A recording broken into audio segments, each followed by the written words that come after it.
Tonight on DC News Now, an arrest made after 2 people were murdered in a Northern Virginia community. What police are telling us nearly 2 months later.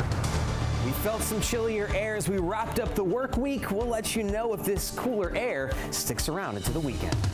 Plus, DC is gearing up for a Kamala Harris rally. How people in the district are feeling.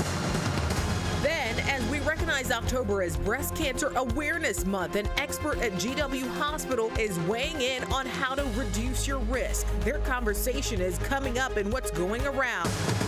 And we're stretching your dollar with last-minute Halloween savings, finding you the best deals. From candy to costumes to saving you from a fright before the big night. You're watching the station covering all of the DMV. This is DC News Now.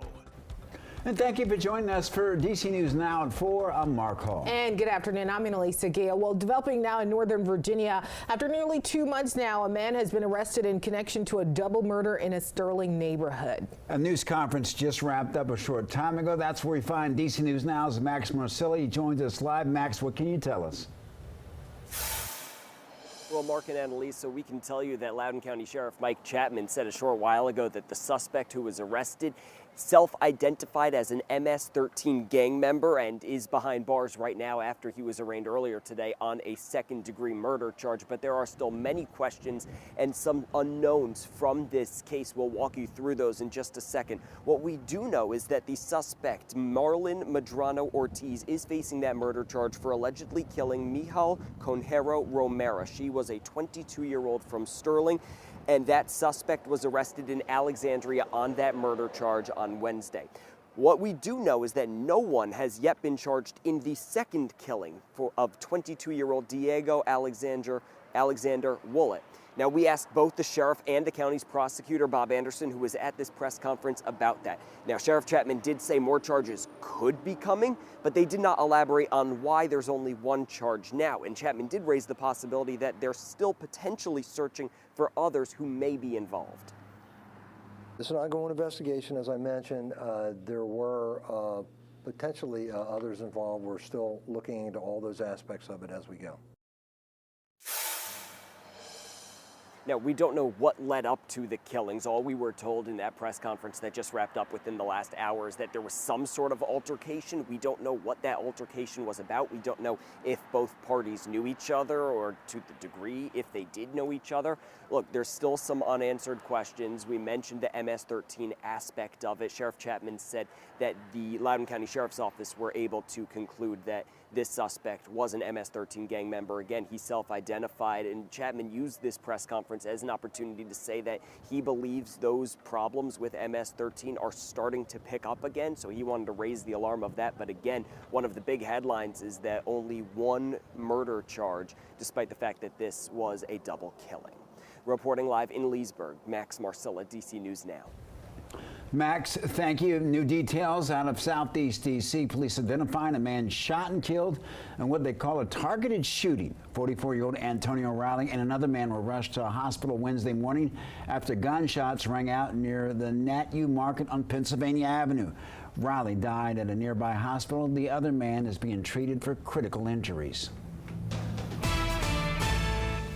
All right, taking a live look outside right now at the Washington Monument. Happy Friday. Yeah, happy Friday. Let's turn over to meteorologist Damon Matson now with a look at our weekend forecast. And Damon, lots of folks will be out for the Halloween celebrations. Exactly. And it seems like Mother Nature is getting into the spirit of things as we go into the weekend, giving us these beautiful, beautiful conditions. Now, we did have a very chilly start, of course. Those temperatures tumbled last night, but with sunny skies, very calm winds throughout the afternoon. Everybody has at least warmed up into the 60s, more so leaning into the middle, upper 60s at that. And we even have a few lower 70s down toward the Shenandoah Valley in Virginia. So not a bad Friday whatsoever, but there is going to be a little bit of a change coming up this weekend. Once again, there's already some clouds showing up just across the mountains of western Maryland, West Virginia. That cloud cover is the leading edge of the next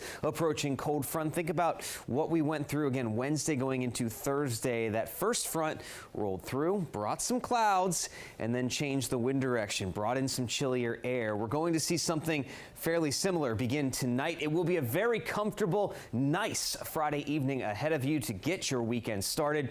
But as we go later in the night, the cloud cover will start to increase with the front passing on by. And yes, there will be a surge of chillier air as we go into the upcoming weekend. So we'll talk about how much these temperatures could tumble again in a look at your full forecast coming up here in just a bit. All right, Damon, thank you. Well, in the district right now, they're gearing up for another high-profile political event on the National Mall just days before the presidential election. Vice President Kamala Harris is set to speak on the Ellipse just south of the White House this coming Tuesday. That's where we find DC News Now's Randy Bass with more on what this all could look like. Hey, Randy. Hey there, yes, the Harris campaign will be issued their permit for an event here on the National Mall on the Ellipse on Tuesday. However, there are already concerns swirling about safety and security leading up to the election and more political demonstrations here in the district. The Harris campaign predicting a crowd of 7,500 people on the National Mall for her so-called closing argument speech 1 week out from Election Day. Recent Harris rallies drawing crowds in the tens of thousands at arenas across the country. Your vote is your voice, and your voice is your power. The last time a major political figure spoke here at the Ellipse, please welcome President Donald J. Trump. The insurrection that followed still fresh in the minds of voters and people around the DMV. And ahead of next week's Kamala Harris rally and speech here on the Mall. I'm a little uneasy about it, knowing what's going on globally.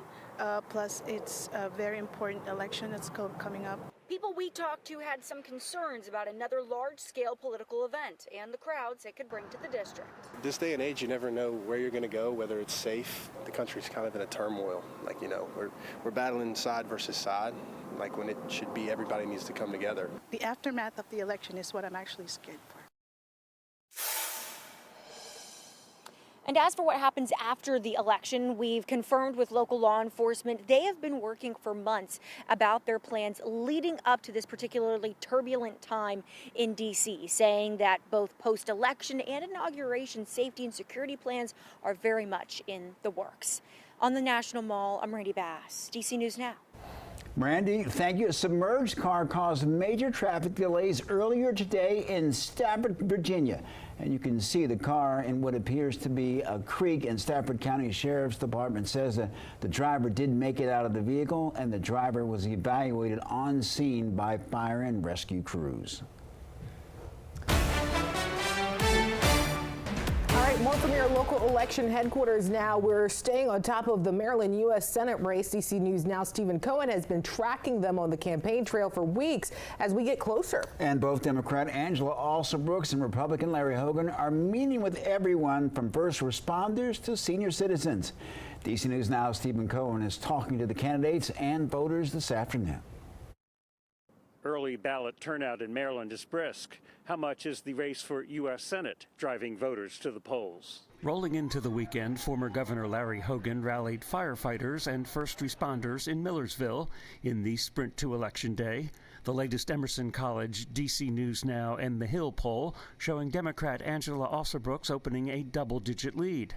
But, says Hogan, we're winning independents overwhelmingly, and we just have to convince a few more of those Democrats who voted for me twice and have a favorable opinion that they should still send me to Washington to try to make a difference. Boyd Rutherford was Hogan's lieutenant governor. He joined the campaign trail Thursday.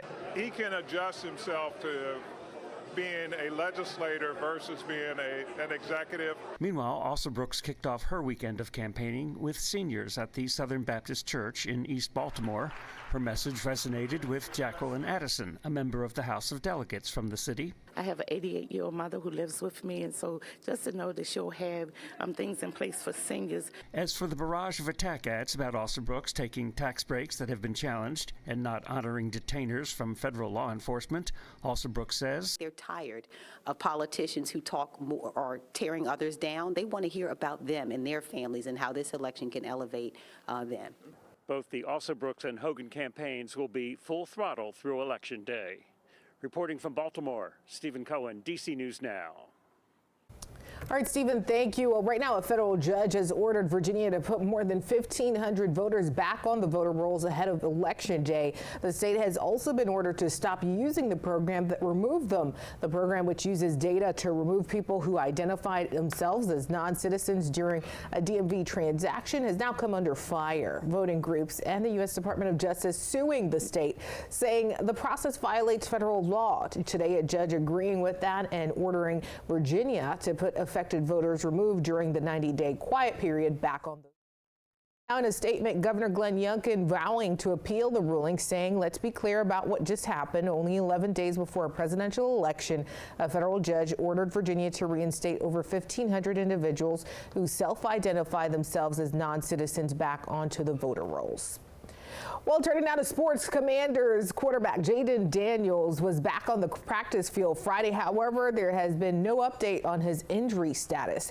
While Daniels was not on the field during the portion of practice where the media gets to watch, Daniels, along with the rest of the quarterbacks, threw in the bubble while the rest of the team worked out on the field. Daniels told the media he would like to play Sunday, but the decision wasn't up to him. Head coach Dan Quinn is now waiting to see how his body responds after being on the field this afternoon.